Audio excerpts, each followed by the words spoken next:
مرد اگر خود کو عورت ڈکلیئر کروائے اس کو ٹرانسجینڈر کہتے ہیں، عورت خود کو مرد ڈکلیئر کروائے اس کو بھی ٹرانسجینڈر کہتے ہیں، لیکن بہرحال یہ انسان ہی ہوتے ہیں۔ اب مغرب خصوصاً امریکہ میں ایک ایسا طبقہ بھی وجود میں آ گیا ہے کہ جو اپنے آپ کو انسان نہیں بلکہ جانور باور کراتا ہے۔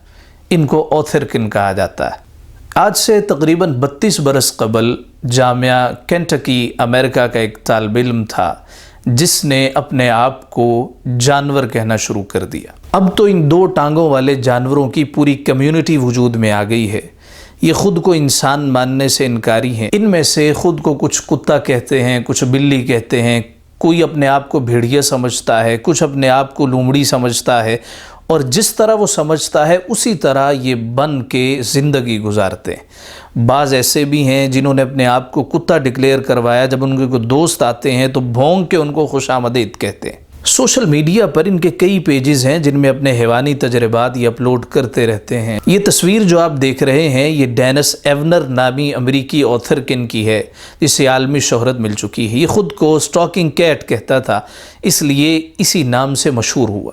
یہ سب سے بہترین جانور بن کر Guinness book of world record میں اپنا نام درج کرا کے عالمی اعزاز حاصل کرنے میں کامیاب ہوا۔ بلی جیسا دکھنے کے لیے اس نے ہزاروں ڈالر خرچ کیے، پھر بلی بن کر رہنے لگا۔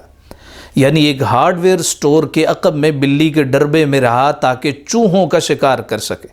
سٹور کے مالک ڈیو ڈیلی کے مطابق میں نے اسٹالنگ کیٹ کو سٹور کے پچھلے حصے میں رہنے کی اجازت دی تاکہ گھسنے والوں کو روکا جا سکے۔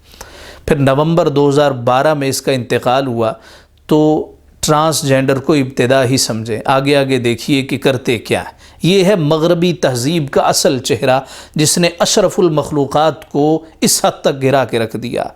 بھی انسان اب خود کو انسان نہیں سمجھتا، وہ جانور سمجھتا۔ نہ صرف سمجھتا ہے بلکہ اپنے آپ کو اس نے جانور ڈکلیئر بھی کروایا۔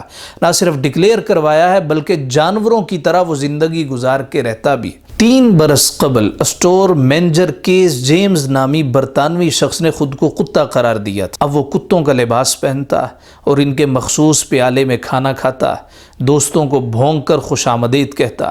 اس کی دیکھا دیکھی اب 10,000 لوگوں نے خود کو کتا ڈکلیئر کر کے ڈاگ ڈریس پہننا اور کتے جیسی لائف گزارنی شروع کر دی۔ ان کی نقالی کرتے ہوئے ہماری اسمبلیوں میں بیٹھے خر بھی قانون سازی کرتے، اور انہی کی دیکھا دیکھی ہمارے یہاں کے سو کالڈ لبرل، کاٹھے دیسی لبرل، وہ کہتے ہیں کہ بھئی جو چیز وہاں وجود میں آ گئی ہے اسی چیز کو یہاں پہ ہم اپلائی کریں گے۔ کیوں؟ اس لیے کہ وہ مہذب دنیا، یہ مہذب دنیا کا چہرہ۔ اللہ کا کروڑہا احسان، اس کا شکر ہے اس نے ہمیں اسلام کی دولت سے مالا مال کیا۔